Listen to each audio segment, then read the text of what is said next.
Territoire d'info, Cyril Viguier. Bonjour à tous et bienvenue dans la matinale d'Info de Public Sénat et de Sud Radio avec la presse quotidienne régionale. Aujourd'hui, notre invité, c'est Édouard Philippe. Bonjour. Vous êtes député maire du Havre, Les Républicains et soutien d'Alain Juppé. Merci d'être avec nous ce matin. Pour vous interroger à mes côtés aujourd'hui, Véronique Jacquier de Sud Radio. Bonjour Véronique. Bonjour. Et Gilles Leclerc de Public Sénat. Bonjour Gilles. Bonjour. Édouard Philippe, Larossi-Abala, le meurtrier qui a tué un commandant et une secrétaire administrative de la police nationale lundi à Magnanville dans les Yvelines, était fiché S, connu, écouté par les services de renseignement français. Vous avez dit hier, les réponses apportées ne suffisent pas à faire taire l'angoisse. Alors, quoi faire de plus ? D'abord, c'est un fait, et que l'angoisse se développe. Et qu'au fur et à mesure qu'on passe des caps, qu'on passe des étapes dans l'horreur et dans la violence, on voit bien poindre partout dans le pays une angoisse, une colère aussi, à laquelle il faut apporter des réponses. Autant à la colère d'ailleurs qu'à la situation, qui est une situation de grand danger. Et les réponses qui sont apportées aujourd'hui, manifestement, elles ne sont pas encore à la hauteur des défis, puisqu'on n'a pas le sentiment qu'on ferait marche arrière sur ce chemin dangereux, mais bien au contraire qu'on continue à avancer dans quelque chose qui n'est pas maîtrisé. Qu'est-ce qu'il faut faire ? C'est sans doute très compliqué d'apporter la réponse. Moi, ce qui me frappe, c'est que la réponse la plus naturelle, la plus immédiate des responsables politiques, c'est souvent une réponse juridique, normative. Je suis frappé d'entendre beaucoup de mes collègues expliquer que pour résoudre cette crise, il faudrait prendre de nouvelles mesures, alors soit permettre l'incarcération ou en tout cas l'éloignement administratif de toute une partie de la population.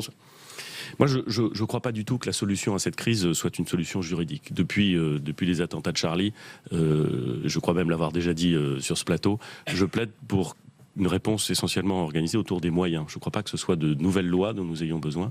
Je pense qu'en revanche, que nous avons besoin de nouvelles pratiques, que nous avons besoin de nouveaux moyens dans des domaines assez diversifiés, dans la justice, dans les prisons, dans la police. Nous avons besoin d'une réorganisation du renseignement. Nous avons besoin de faire en sorte qu'il y ait plus d'hommes, plus d'intelligence, encore, plus de moyens humains, techniques, budgétaires aussi, consacrés à cette lutte contre le terrorisme, consacrés à cette dérive d'individus et à cette prévention du passage à l'acte.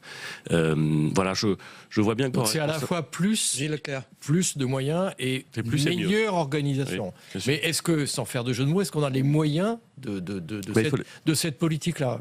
On a un peu l'impression qu'aujourd'hui, on est un peu au bout du bout. Non, je ne crois pas.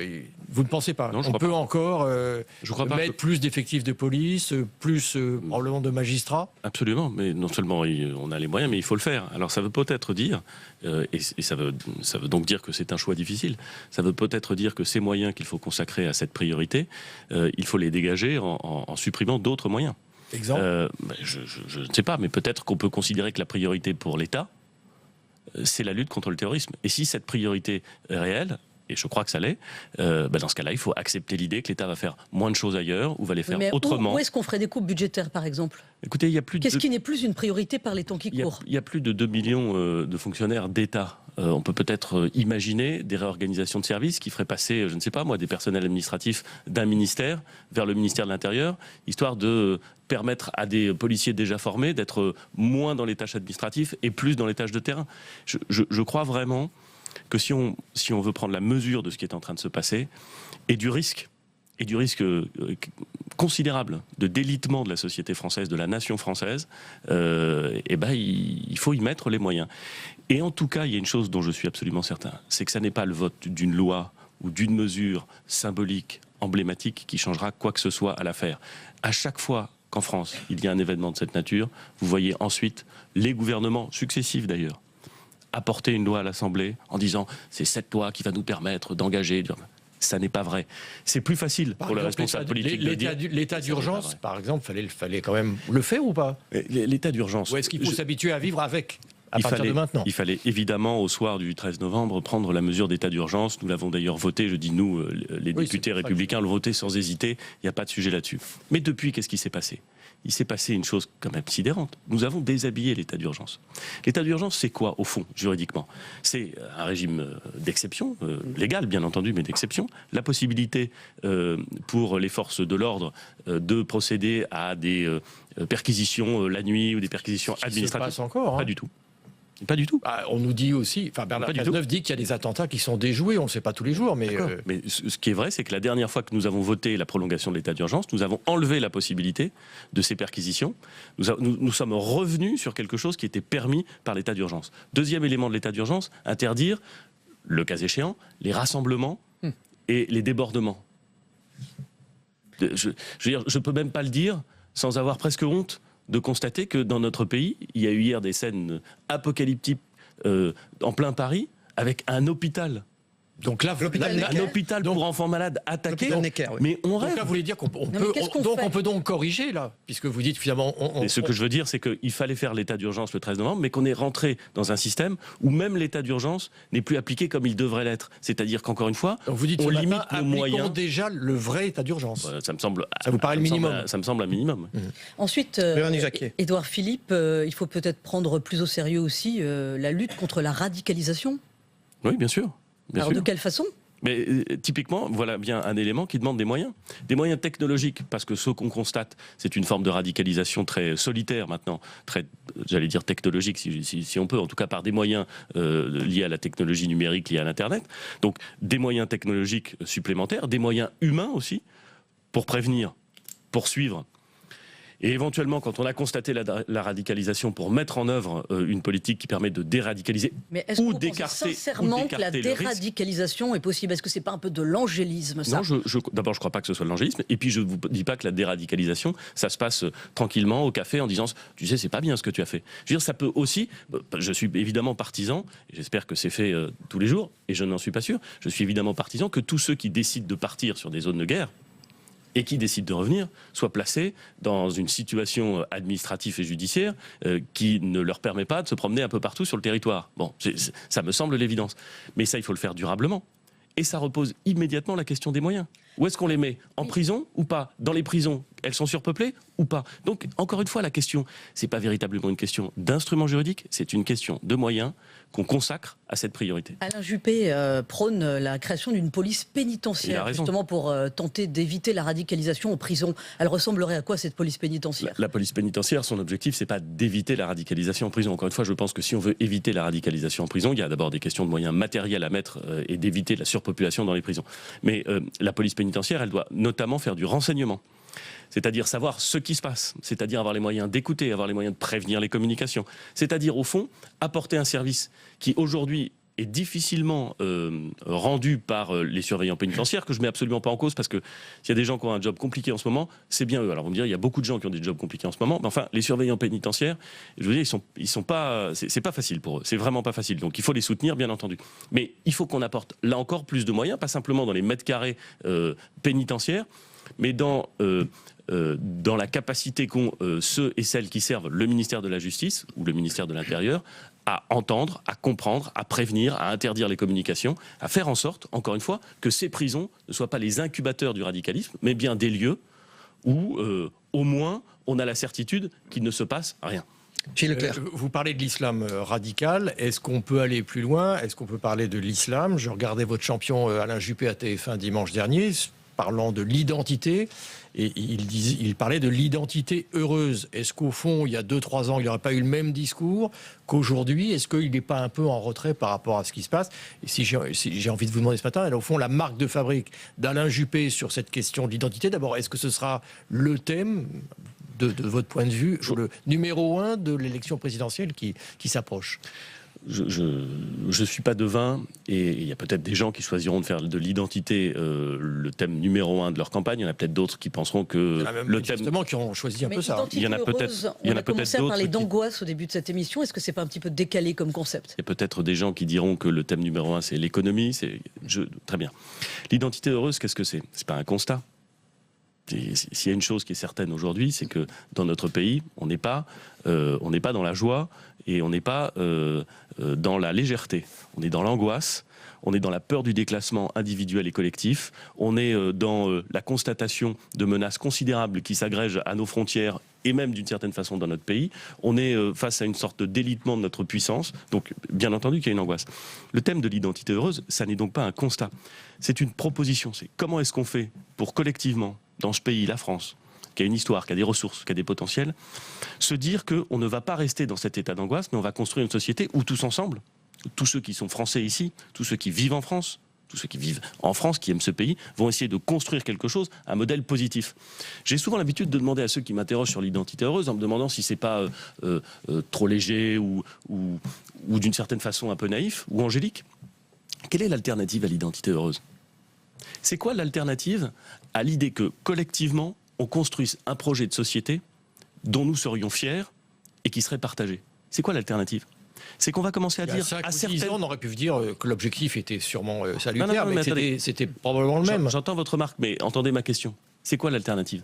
C'est dire telle ou telle catégorie de Français n'a pas sa place sur le territoire, ou telle catégorie de Français n'a pas à avoir les mêmes droits que d'autres. C'est ça le sujet. C'est évidemment pas ça, la France qu'on aime et qu'on veut construire. Donc il faut que par l'école, par les institutions, par aussi un certain rapport à la force, à l'autorité, à la puissance, on revienne dans une patrie, dans une nation qu'on a envie de construire ensemble. Édouard Philippe, qui est notre invité ce matin, député maire du Havre, proche d'Alain Juppé, vous avez parlé tout à l'heure des moyens de lutter contre la radicalisation. Il y a des images qui ont choqué les gens hier, ce sont les images de la manifestation contre la loi travail dans la violence. Vous y avez fait allusion tout à l'heure. Est-ce qu'il faut s'habituer à vivre à chaque manif avec les casseurs ? Je parle au maire d'une grande ville, Le Havre. Non, mais d'abord, évidemment, il ne faut pas s'habituer à vivre avec des casseurs. C'est parfaitement... Ils ont attaqué l'hôpital Necker, il y a un hôpital pour enfants. C'est parfaitement scandaleux. Alors un mot, puisque vous avez cité Le Havre, la ville dont je suis le maire. Au Havre, il y a eu des grèves, y compris des grèves dures. Il y a une situation sociale qui est tendue, avec des blocages sur la zone industrielle, avec des interventions des forces de l'ordre. Donc on n'est pas du tout dans une situation simple. Mais, à la différence de Rennes ou de Nantes et de beaucoup d'autres villes, il n'y a pas eu véritablement de violence urbaine. Quelle est votre recette alors ? C'est pas ma recette, je pense que c'est lié au fait qu'il y a une organisation syndicale assez puissante au Havre et qu'elle a choisi volontairement d'interdire aux casseurs de se mêler au cortège. Donc la solution vient des syndicats ? Vous pensez que la CGT, CGT met de l'huile sur le feu par rapport à ce qui se passe ? Je vous dis le contraire. Je vous dis le contraire. En tout cas, c'est ce que j'ai observé au Havre. Et vous préconisez quoi ? Ce que j'ai vu en revanche sur les images diffusées hier de la situation parisienne, c'est des faits mais absolument scandaleux. Vous l'avez dit vous-même, on a défoncé à coups de masse les vitres de l'hôpital Necker où sont soignés, on appelle les enfants malades. Non mais c'est honte.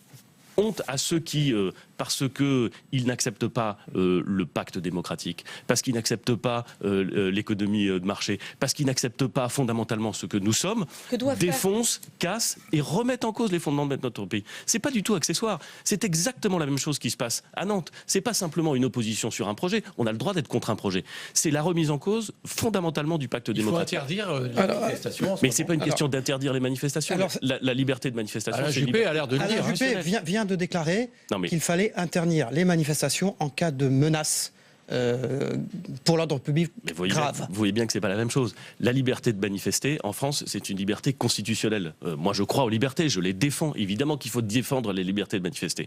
Mais on ne manifeste pas partout, tout le temps, dans les mêmes conditions. En ce moment, nous avons une crise majeure sur le plan sécuritaire. Nous avons eu, avant-hier soir, des événements abominables dans les Yvelines. Donc il y a une émotion très forte, notamment des forces de l'ordre, mais de toute la population.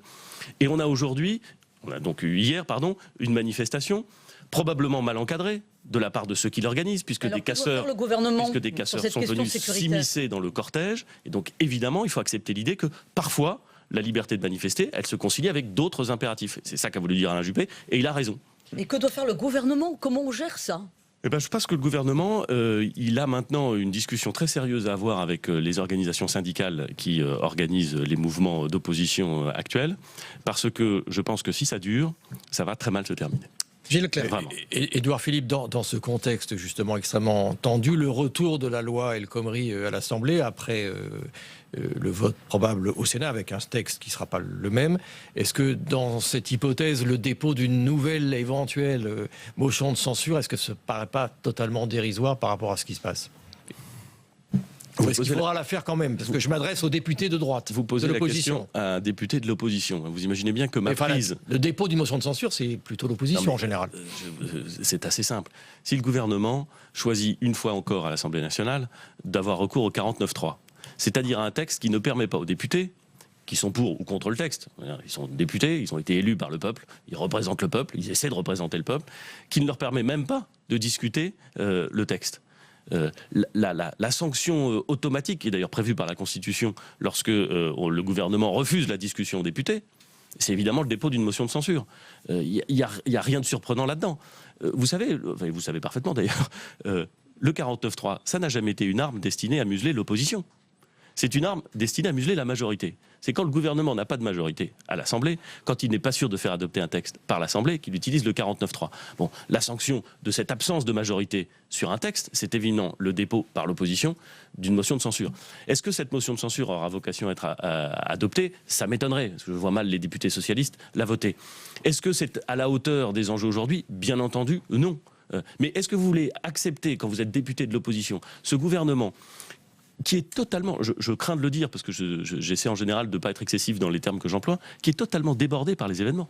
Il est débordé par le délitement de sa propre majorité, il est débordé par la situation sécuritaire, il est débordé par la crise sociale. Ce gouvernement est débordé. On ne peut pas assister à un gouvernement aussi débordé. On pourrait imaginer que l'opposition l'aide justement dans des circonstances comme ça. Mais attendez, d'abord, est-ce qu'il nous a demandé notre aide ? Est-ce que véritablement il est dans une logique Est-ce que véritablement il est dans une logique d'union nationale? Par ailleurs, je vous rappelle que les députés de droite, et notamment moi, ont voté un certain nombre de textes proposés par le gouvernement. On n'est pas dans une logique d'opposition stérile, mais vous ne pouvez pas non plus nous demander d'accepter tout, n'importe quoi, et de soutenir un gouvernement qui est débordé, et qui est débordé de son propre fait. Un mot, 30 secondes. La campagne d'Alain Juppé, comment se porte-t-elle avec l'arrivée progressive de Nicolas Sarkozy? On le voit bien. Comment le vit Alain Juppé? Comment ça se passe? Écoutez, vous êtes proche de lui, c'est pour ça que je pose la question. Oui, elle se passe bien, elle se passe comme nous avons pensé l'organiser. L'arrivée, comme vous dites, de la candidature de Nicolas Sarkozy, dont j'ai compris qu'elle n'était pas véritablement officielle, mais qu'en même temps, elle ne faisait aucun doute, puisqu'il était, et d'ailleurs bien naturel. À l'évidence, il est en campagne, à l'évidence, il a choisi d'être candidat. Et avec les moyens du parti aujourd'hui? Écoutez, ça c'est une question qu'il faut lui poser. Il faut simplement qu'on fasse attention à ne pas se retrouver dans une situation qu'a d'ailleurs déjà connue la droite et le centre, c'est-à-dire à une forme de confusion entre l'utilisation des moyens d'un parti et la candidature de tel ou tel. Mais en tout état de cause, ça n'est pas une nouvelle, ça n'est pas une surprise. Et nous continuons notre campagne parce que notre objectif, c'est pas de faire campagne contre quelqu'un, c'est de faire campagne sur un projet le plus clair possible, le plus détaillé possible. C'est pas toujours facile. Et surtout, d'avoir la possibilité d'obtenir du peuple français, s'il fait confiance à Alain Juppé en 2017, un mandat clair qui permette au pays, pendant 60 mois, d'avoir une action réformatrice qui lui permette de se réparer et de rebondir. Merci Édouard Philippe, député maire du Havre, Les Républicains, soutien d'Alain Juppé d'avoir été invité de cette matinale d'info. On passe à l'analyse de l'actualité, mais aussi de vos propos avec les éditorialistes dans un instant.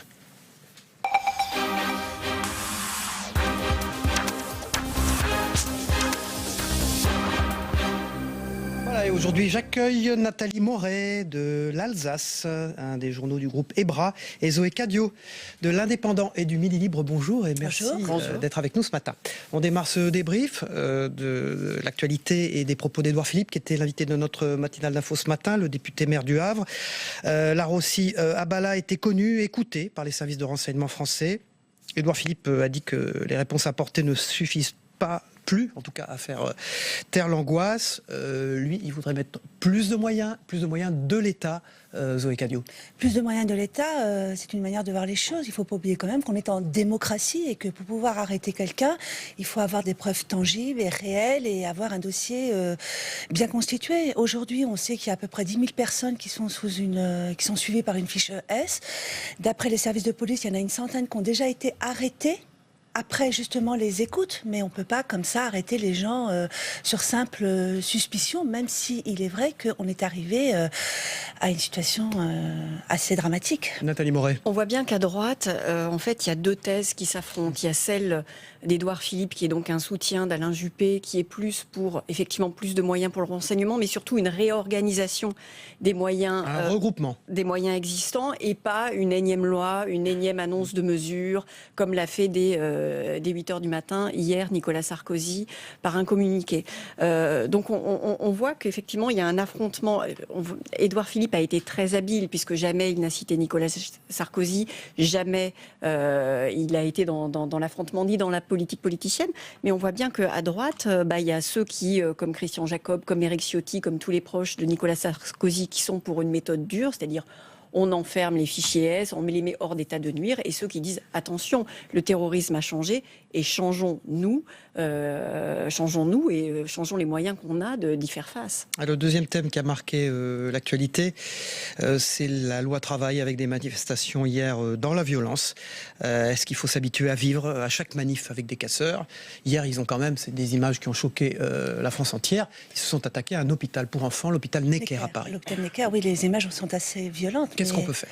Alors, qu'est-ce qu'on peut faire? C'est quand même difficile, parce qu'il faut savoir que il y a quand même 95% des gens qui manifestent qui sont pacifistes. On les voit arriver, ces casseurs. Ils sont cagoulés, ils sont casqués. On voit bien qu'ils sont là pour en découdre avec la police. C'est même un jeu de chat et de la souris. Moi, hier soir, j'étais sur l'esplanade des Invalides. C'est impressionnant de les voir aller les chercher. Et il y a vraiment une véritable violence. Donc maintenant, qu'est-ce qu'on peut faire? Qu'est-ce qu'on peut faire contre la bêtise humaine, à vrai dire? C'est ça la question. Alain Juppé, ce matin, est pour l'interdiction des menaces contre l'ordre public. Il est pour qu'on interdise les manifestations en cas de menace. Édouard Philippe, vous voulez dire? Non, Alain Juppé ce matin a déclaré qu'il était absolument pour l'interdiction des manifestations en cas de menace. Le problème, c'est qu'on est quand même dans un état de droit, et que la possibilité de manifester fait quand même partie de notre histoire. En même temps, Édouard Philippe l'a souligné, on est en état d'urgence, et depuis qu'on est en état d'urgence, il n'y a jamais eu des manifestations. Autant, alors que ce soit sur des petites manifestations, des petits rassemblements type Nuit debout, ou des grandes manifestations comme hier où il y avait 100 000 personnes, je crois. On voit quand même que c'est assez compliqué. Regarde, la semaine dernière, il y a eu des interdictions il y avait une certaine de personnes il y a eu des interdictions de manifester, et il y a eu une décision quand même du tribunal administratif qui a levé ces interdictions. Et où est-ce qu'on a revu ces casseurs? C'est eux qui se sont pris à la voiture de police et qui ont essayé de brûler cette voiture de police. Donc c'est très compliqué. Comme dit Nathalie, on est quand même dans un état de droit et qu'on est obligé de faire avec les règles et la loi. Et aussi avec l'organisation des manifestations. Édouard Philippe l'a un petit peu souligné. Il a souligné l'implication des organisateurs de la manifestation. La CGT a longtemps été connue pour l'encadrement de ces manifestations. Même eux, ils semblent débordés. Ouais, ils semblent complètement débordés. Donc, non, interdire les manifestations objectivement. Débordé, quand il y a 1 million de personnes dans la rue, qu'on le veuille ou non, quand même, c'est quand même difficile. Il n'y avait pas 1 million de personnes dans la rue, je suis désolée. Il y avait quand même pas mal de gens. Excuse-moi, entre 1 million d'après 1 million. Les manifestants, la police en parle quand même de 80 000 personnes dans la rue, ça veut dire que quand même il y avait quand même du monde. Oui, 100 000 personnes, ça fait du monde à encadrer, effectivement. Alors il reste quelques minutes pour parler de la gauche. Dans quel état est-elle? La gauche semble remonter. Jean-Luc Mélenchon est en passe de reléguer François Hollande à la 4e place au premier tour de la présidentielle. C'est en tout cas l'hypothèse émise par un sondage BVA pour la PQR, dans l'hypothèse où Nicolas Sarkozy serait le candidat investi par les Républicains. Zoé Cadio. Oui, enfin Mélenchon vient de rentrer en campagne, donc c'est normal aussi qu'il a une nouvelle lisibilité. Et il est porté... Jean-Luc Mélenchon 14, François Hollande 13, c'est ça précisément. Exact. Oui. Ce qu'on peut peut-être souligner, c'est que malgré les bons résultats économiques, François Hollande n'arrive pas à émerger, mais il n'est pas en campagne.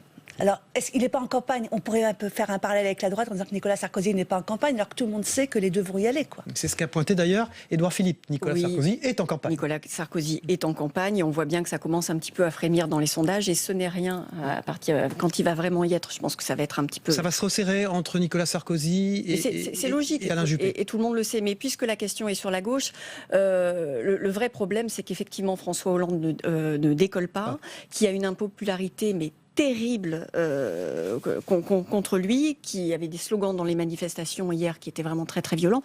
Et j'ai vu un certain nombre de députés socialistes qui ne sont pas parmi les frondeurs, qui s'interrogent maintenant clairement sur la possibilité qu'il a ou pas de se représenter dans quelques mois. Il faut se souvenir aussi de Jacques Chirac, quand il est reparti pour un deuxième mandat. Il faut relativiser les choses. Enfin, je ne sais pas. Enfin, moi, je suis incapable de lire l'avenir, et ni dans une tasse de café. Je dis simplement qu'il ne faut pas jeter l'eau du bain avec le bébé. Zoé Cadio, la une de votre journal L'Indépendant. Évidemment, terreur à domicile avec la photo de ce policier et de sa femme. Alors de ce policier aussi qui était originaire de la région, de Pézenas pour exact. Donc il y a une véritable émotion autour de ça.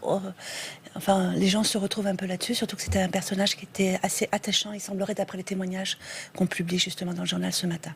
L'Alsace, policier tué aussi, le passé trouble du terrorisme, vous soulignez là qu'en fait on savait beaucoup de choses sur lui, mais que, évidemment... oui, voilà, ça met en exergue. Effectivement, aujourd'hui, on connaît les terroristes, on sait qui ils sont, mais bon, voilà, ils ont une façon de s'organiser qui est très solitaire a priori et qui les rend assez invulnérables. L'autre titre, c'est la loi travail et la forte mobilisation qu'on a connue hier à Paris. Merci Nathalie Moret de l'Alsace et merci Zoé Cadio de l'Indépendant et du Midi Libre. On se retrouve demain pour une nouvelle matinale d'infos et les programmes continuent sur Public Sénat et Sud Radio. Bonne journée à tous.